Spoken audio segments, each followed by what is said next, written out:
શું તમે જાણો છો કે અધિક માસ એટલે કે પુરુષોત્તમ માસમાં આવતી સોમવતી અમાસનું પુણ્ય સામાન્ય અમાસ કરતા 1000 ગણું વધારે હોય છે?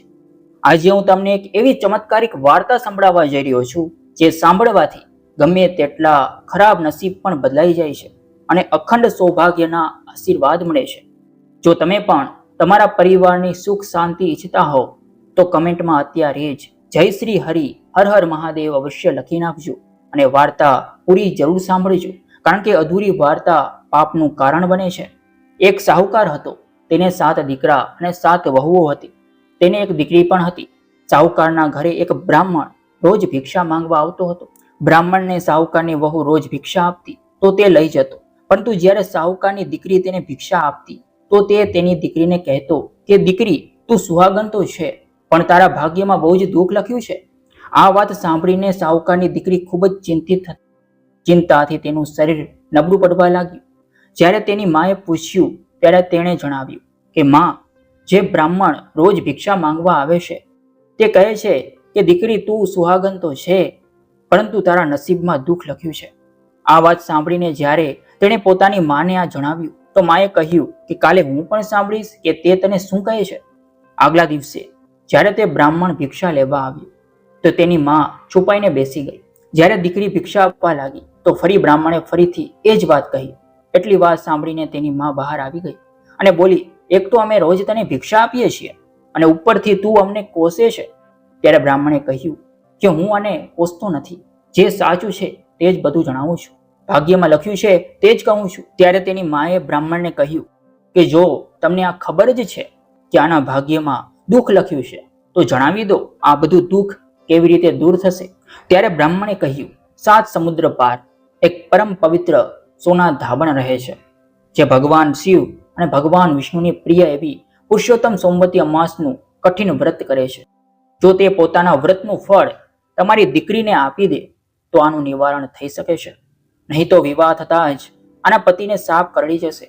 આ વાત સાંભળીને માં ખૂબ રડવા લાગી અને સોના ધોબણની શોધમાં જવા લાગી.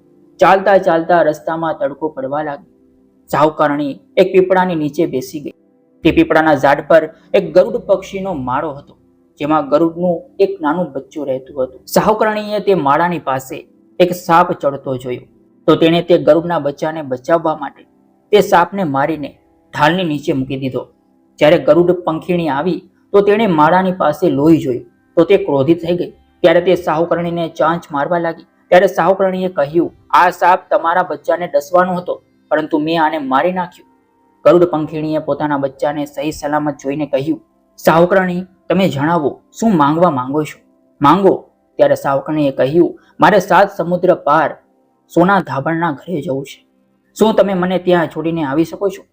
ગરુડ પંખીણીએ સાહુકારણીને પોતાની પીઠ પર બેસાડીને 7 સમુદ્ર પાર સોના ધોબણના ઘરે છોડી દીધી. ત્યાં જઈને સાહુકારણીએ વિચાર્યું, સોના ધોબણને કેવી રીતે રાજી કરવામાં આવે કે તે પોતાના વ્રતનું ફળ મારી દીકરીને આપી દે. સોના ધોબણને 7 દીકરા વહુઓ હતી. તેમની આપસમાં કામને લઈને રોજ લડાઈ થતી અને કોઈ પણ કામ કરતી ન હતી. જ્યારે બધા સૂઈ જતા તો સાહુકારણી સોના ધોબણના ઘરે જતી અને ઘરનું બધું જ કામ કરી નાખતી. ગાયોને નવડાવતી, ઘરની સફાઈ કરતી, રસોઈનું કામ કરતી, વાસણ સાફ કરતી, લોટ પણ દળતી, કપડાં ધોતી, પાણી પણ ભરતી અને દિવસ ઉગતા પહેલા ત્યાંથી ચાલી જતી. બહુઓ વિચારતી, આ બધું કામ કોણ કરી રહ્યું છે, પરંતુ ક્યારેય એકબીજાને તેમણે કંઈ પૂછ્યું જ નહીં. એક દિવસ ધોબણે કહ્યું કે તમે આજકાલ કામને લઈને લડતી નથી અને સરખી રીતે કામ પણ કરી રહી છો. ત્યારે વહુએ કહ્યું, સાસુજી, કામ તો અમારે કરવું જ પડે છે, ભલે અમે લડીને કરીએ કે રાજી થઈને કરીએ. એટલા માટે લડાઈનો શું ફાયદો?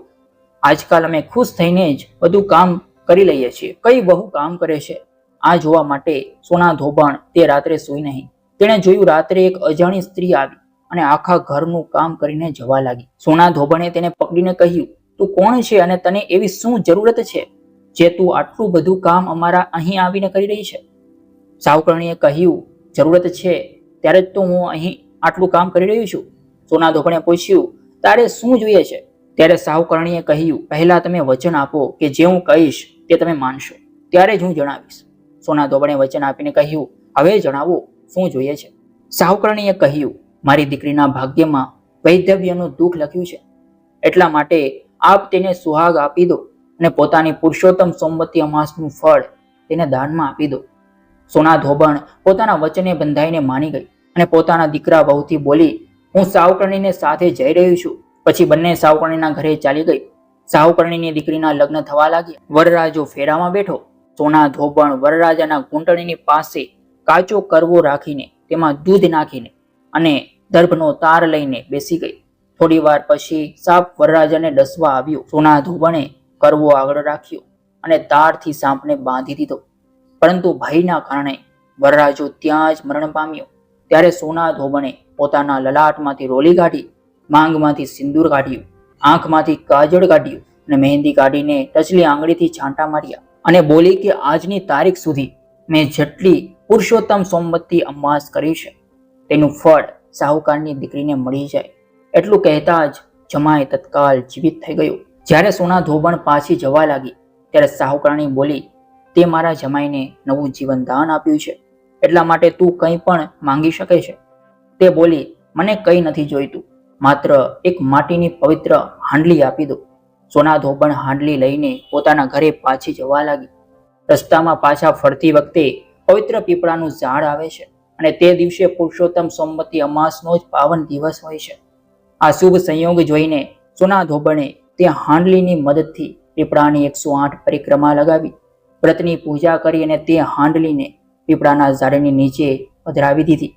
પોતાના ઘરે પાછી જવા લાગી. ઘરે આવીને જુએ છે તો તેનો પતિ મૃત્યુ પામ્યો હતો અને વહુઓને તેના મૃતદેહને તેલ અને ઘી લગાવીને રાખ્યો હતો.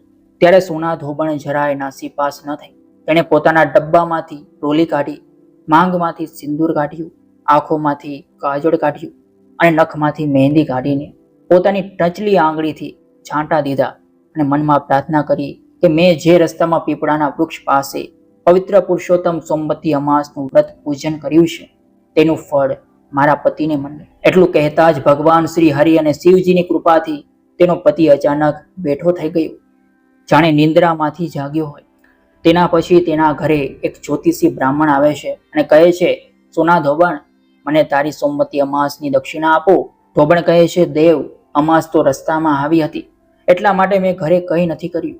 જે પણ પૂજન કર્યું તે બધું પીપળાની નીચે જ પધરાવી દીધું છે. જ્યોતિષી બ્રાહ્મણ બહાર જઈને પીપળાની નીચે ખોદીને જુએ છે તો તેને હાંડલીમાંથી 108 સોનાના સિક્કા મળે છે. જ્યોતિષી બ્રાહ્મણ આ બધું જોઈ આશ્ચર્યચકિત થઈ ઘરે લઈ આવે છે અને કહે છે, તે તો આટલું મોટું પુણ્ય કર્યું છે અને બોલી રહી હતી કે કંઈ પણ નથી કર્યું. સોના ધોબણ બોલી, બ્રાહ્મણ દેવ, જે તમારા ભાગ્યમાં હતું તે જ પ્રભુએ આપ્યું છે, એટલા માટે આ બધા સોનાના સિક્કાઓને તમે જ ખુશીથી લઈ જાઓ. બ્રાહ્મણ બોલ્યા, આમાં તો મારો ચોથો ભાગ જ થાય છે, બાકી તમારું જે મન હોય તે મને દક્ષિણામાં આપી દેજો. અને ત્યારબાદ બ્રાહ્મણે આખી નગરીમાં જતા જતા ઢંઢેરો પીટી દીધો કે નગરજનો, અધિક માસનું પુણ્ય મેળવવા માટે બધા જ પુરુષોત્તમ સોમવતી અમાસનું વ્રત કરજો. હે પુરુષોત્તમ સોમવતી અમાસ, જેવો સાહુકારની દીકરીને અને સોના ધોબણને અખંડ સુહાગ આપ્યું, તેઓ વ્રત કરનાર અને વાર્તા સાંભળનાર સર્વે ભક્તોને આપજો. સોમવતી અમાસની વાર્તા કહેવાવાળા, સાંભળવાવાળા અને હુંકારો કરવાવાળા બધા પર લક્ષ્મી નારાયણ અને શિવ પાર્વતીની કૃપા કાયમ બનેલી રહે. તમને આ કથા કેવી લાગી કમેન્ટ કરીને જરૂરથી જણાવજો.